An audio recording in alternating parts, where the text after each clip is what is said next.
વડોદરામાં વિશ્વામિત્રી નદીમાં પાણીની આવકમાં વધારો. વિશ્વામિત્રીની સપાટી ભયજનક સ્થિતિમાં પહોંચી રહી છે. નદીમાં સતત વધી રહેલા જળ સ્તરે તંત્રની ચિંતા વધારી. શહેર પોલીસ દ્વારા એનાઉન્સમેન્ટ શરૂ કરાયું. નીચાણવાળા વિસ્તારો તાત્કાલિક ખાલી કરવા અપીલ કરાઈ છે. સુપ્રીમ કોર્ટે શુક્રવારે મોટો નિર્ણય આપ્યો છે. સુપ્રીમ કોર્ટની 9 ન્યાયાધીશોની બંધારણીય બેન્ચે 8-1ની બહુમતીથી સાથે ચુકાદો આપ્યો હતો કે બંધારણ હેઠળ રાજ્યોને ખાણો અને ખનીજો ધરાવતી જમીન પર કર લાદવાનો અધિકાર છે. સર્વોચ્ચ અદાલતને ચુકાદો આપ્યો કે કાઢવામાં આવેલા ખનીજ પર ચૂકવાપાત્ર રોયલ્ટી કુલ ટેક્સ નથી. રેલવે પ્રોટેક્શન ફોર્સ એટલે આરપીએફમાં નોકરીને લઈ મોટી અપડેટ સામે આવી છે. વિગતો મુજબ રેલવે પ્રોટેક્શન ફોર્સ આરપીએફમાં 32,000 જગ્યાઓ ભરવામાં આવશે. રેલવે મંત્રાલય અનુસાર 2014 થી 2024 વચ્ચે રેલવેમાં 5.02 લાખ નોકરીઓ આપવામાં આવી છે. હવામાન વિભાગની ભારે વરસાદની આગાહી વચ્ચે ગુજરાતભરમાં ભારે વરસાદ થઈ રહ્યો છે. કચ્છ, જૂનાગઢ, દ્વારકા, જામનગર જિલ્લાના કેટલાક વિસ્તારોમાં પૂર પણ આવ્યા અને હજુ પણ ભારે વરસાદની આગાહી કરવામાં આવી.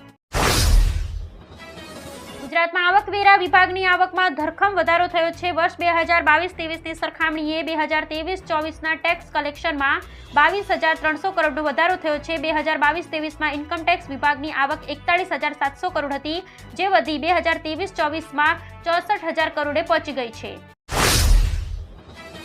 લોકસભાની ચૂંટણીમાં અટકી પહેલી ગારમેન્ટ એન્ડ એપરેલ પોલિસી આગામી સપ્તાહે જાહેર કરાય તેવી શક્યતા છે. છેલ્લે 2017માં ગુજરાત સરકાર દ્વારા આ પોલિસી જાહેર કરાઈ હતી. ત્યારબાદ ગારમેન્ટ એન્ડ એપેરેલ સેક્ટરના ઉદ્યોગકારો દ્વારા નવી પોલિસીની માંગ ઉઠી હતી.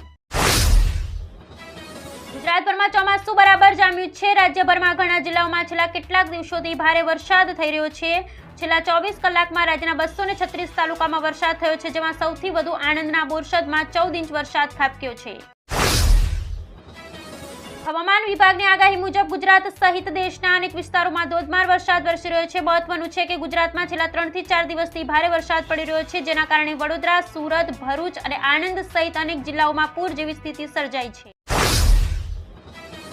સુરતમાં ગત રવિવારે 21 જુલાઈ 2024ની સાંજથી વરસાદ શરૂ થયો હતો, જે બુધવારે રાતે સુધી એટલે કે 4 દિવસ સુધી વરસ્યો હતો. તેની સાથે સાથે જિલ્લામાં પણ વરસાદને કારણે સુરતના મધ્ય ભાગમાંથી પસાર થતી ખાડીમાં મોટા પ્રમાણમાં પાણી આવવાથી ખાડીની સપાટી ભયજનક લેવલે પહોંચી ગઈ.